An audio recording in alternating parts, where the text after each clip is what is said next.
అంటే సార్ ఇప్పుడు పులివెందుల అంటే వైఎస్ రాజశేఖర రెడ్డి గారి కుటుంబం దాదాపు 40 సంవత్సరాల పై నుంచి ఒక కంచుకోటగా ఉంది.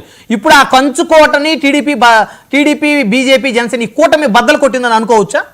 95లో ఇలాంటి స్థానిక ఎన్నికల్లో 6-3 జెడ్పీటీసీలు తెలుగుదేశం పార్టీ గెలిచినది వాస్తవం.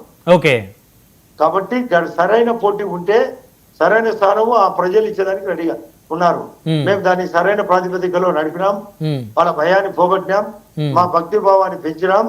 వాళ్లకు ఎర్రబల్లి అనే ఒక చెరువుకు నీళ్ళు ఇస్తామని, 9 గంటల కరెంటు డే టైం ఇస్తున్నామని, డ్రిప్ ఇరిగేషన్ ఇచ్చినామని, ప్లస్ మీకు ఇప్పటికే 4 సంఖ్యా పథకాలు చేసినాం.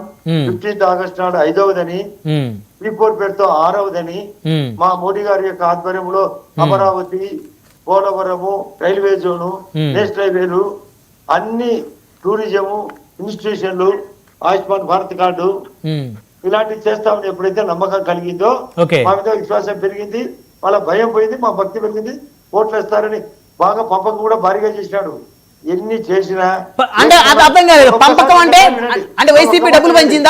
కాదండి, ఒక్క మాట వినండి, ఒక్క మాట. మాకు లేడీస్ సైతం ఓట్లు జరుపుతామని వాళ్ళ రాజమల్లు ప్రసాద్ రెడ్డి ఎక్స్ఎమ్మెల్యే పొద్దుటూరు, సతీష్ కుమార్ రెడ్డి మొన్నటి వరకు టీడీపీ నుండి ప్రస్తుతం వచ్చినాడు అన్నారు. ఏమైనా లేడీస్ చెప్పిన మాట ఊరికే దుర్యోధని డైలాగులు అంతే, డైలాగుల పర్వం. ఒక్క మాట మీద స్టాండ్ గారు వాళ్ళు చెప్పుతా పోతుంటారు. మామూలుగా ఊగదప్పుడు మాట అంటారు దీన్ని. ఈ ఊగదప్పుడుకు ఎవడు జగ్గరు కూడా అయిపోయింది సినిమా. చరిత్ర క్లోజ్. ఏ దాంట్లో స్కామ్ చేయలేదా? తను లిక్కర్ లో చేయలేదా? ఇసుకలో చేయలేదా? భూ ల్యాండ్ టైటిలింగ్ యాక్ట్ పెట్టలేదా? ప్లస్ భూ గనులు ఆక్రమించుకోలేదా?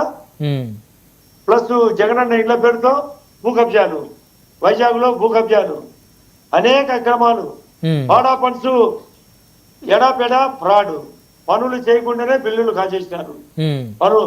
కాబట్టి ఇటువంటి క్యారెక్టర్ను వాళ్ళు గుర్తించినారు.